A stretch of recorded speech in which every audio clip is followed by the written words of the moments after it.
Hey Gemini, combien d'énergie utilises-tu par requête? Les estimations typiques pour une requête simple se situent autour de 0,3 à 2,9 Wh. Ça, c'est l'équivalent de laisser une ampoule LED allumée pendant plusieurs heures. Tout ce qu'on fait avec ça a un coût qui est souvent ignoré. Les conséquences environnementales, ils sont réelles. Il y a beaucoup d'électricité, beaucoup d'eau et une chaîne d'approvisionnement qui dépend de minéraux extraits dans des conditions extrêmement difficiles. Plus que jamais, la technologie et l'énergie sont des questions indissociables. Tout ce qu'on fait sur le web, courriel, Netflix, YouTube, Google, Instagram, Amazon, ChatGPT, Facebook et même vos transactions bancaires. Tout ça passe par d'immenses édifices dans lesquels on retrouve des milliers d'ordinateurs qui traitent vos données. Ça consomme beaucoup d'énergie. Pourquoi? Les serveurs, les ventilateurs, le refroidissement, les systèmes de secours, rien ne peut s'arrêter, même pour une seconde. Et avec l'IA, c'est encore pire. L'IA est une technologie complexe qui avance à un rythme effréné.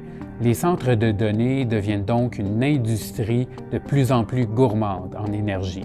Pour mettre ça en perspective, un centre de données dédié à l'intelligence artificielle utilise en un an l'équivalent de 100 000 ménages en électricité.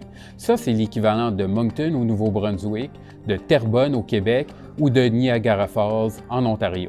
Pour refroidir ces centres, il faut aussi de l'eau. Google, à elle seule, affirme avoir utilisé environ 31 milliards de litres d'eau en 2024.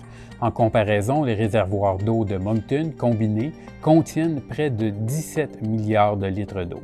Il existe actuellement 294 centres de données au Canada sur les 11 000 dans le monde. La grande partie de tout ça se retrouve aux États-Unis. Les géants de la tech investissent des milliards de dollars pour en construire de nouveaux afin de répondre à la demande.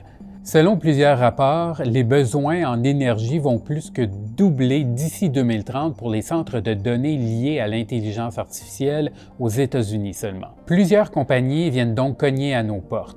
Au Canada, on a une stratégie pour développer cette industrie et au Nouveau-Brunswick, on y voit une occasion d'affaires. Yeah, I think it's a part of economic prosperity. So the key here is, can we integrate a load in a way that's beneficial for all New Brunswickers? Right? That's the opportunity. C'est plus qu'un potentiel économique, c'est aussi un enjeu environnemental.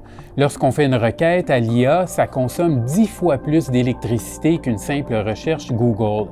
Et lorsqu'on génère une vidéo, par exemple, ça consomme encore plus en énergie. Il faut que le monde soit conscientisé de ça. Il faut se poser la question, est-ce que ça vaut la peine de faire ça, de faire cette requête-là, ou ça vaut pas la peine? Parce que j'ai d'autres alternatives qui sont moins coûteuses. En plus de l'IA, il y a la crypto-monnaie qui fait pression sur le réseau électrique, si bien que le Nouveau-Brunswick a décidé d'interdire ces centres de données.